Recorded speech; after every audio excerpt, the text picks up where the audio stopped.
বাড়ি গাড়ি আর অর্থ লোভে যখন দিশেহারা মানুষ, মতিরহাটের জেলেরা তখন মাছ ধরে কাটিয়ে দিচ্ছে নির্লিপ্ত জীবন।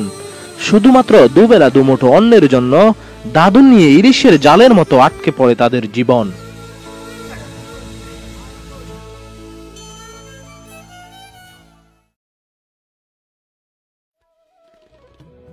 কেউ তাদের স্বপ্নের জাল বুনছেন, আবার কেউ নদীতে যাওয়ার জন্য প্রস্তুতি নিচ্ছেন।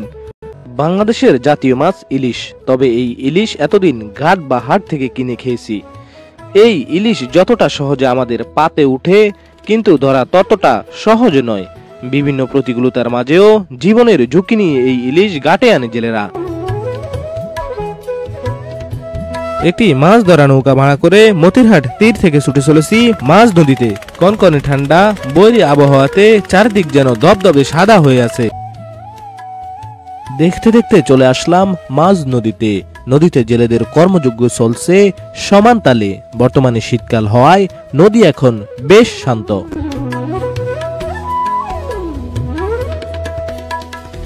নিয়ম অনুযায়ী জুলাইয়ের শেষ ভাগ থেকে আগস্ট এবং সেপ্টেম্বর মাসে ইলিশের ভরপুর মৌসুম থাকে, কিন্তু এখন জানুয়ারি মাস, নদীতে খুব কমই ইলিশ ধরা পড়ে।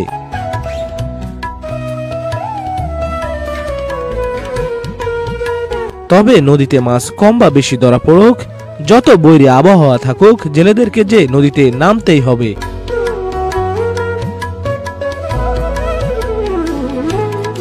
টেনে টেনে জালগুলো এখন শেষ পর্যায়ে। কেউ কেউ খুলছে ইলিশও, তবে খেয়াল করে দেখলাম বেশিরভাগই জাটকা ইলিশ।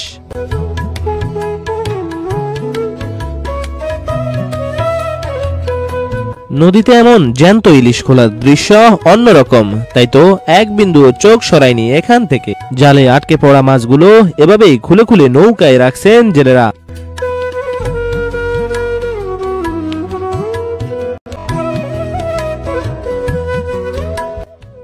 মাঝ নদীতে আমরা কয়েকটি নৌকায় ঘুরে ফিরে দেখছিলাম, তবে কোন কোন নৌকায় বেশ বড় ইলিশও দেখলাম। বন্ধুরা, এই মাত্র নদী থেকে জেলেরা জ্যান্ত ইলিশ মাছ উঠালো। মোটামুটি 1 কেজির কাছাকাছি হবে। এখনো ইলিশটি জ্যান্তই আছে। আপনারা দেখুন ইলিশটি এখনো নড়াচড়া করছে কিভাবে। খুবই চমৎকার দৃশ্য। এই অভিজ্ঞতা আমার জন্য খুবই নতুন, খুবই ভালো লাগছে এই দৃশ্যটা দেখে।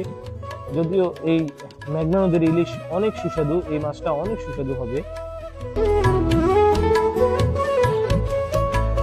নদীতে ক্ষণে ক্ষণে জেলেরা একের পর এক জাল টেনে তুলছেন আর মাছ খুলে নৌকায় রাখছেন। তবে ইলিশের সাথে নদীর বিভিন্ন মাছও জালে উঠতে দেখলাম।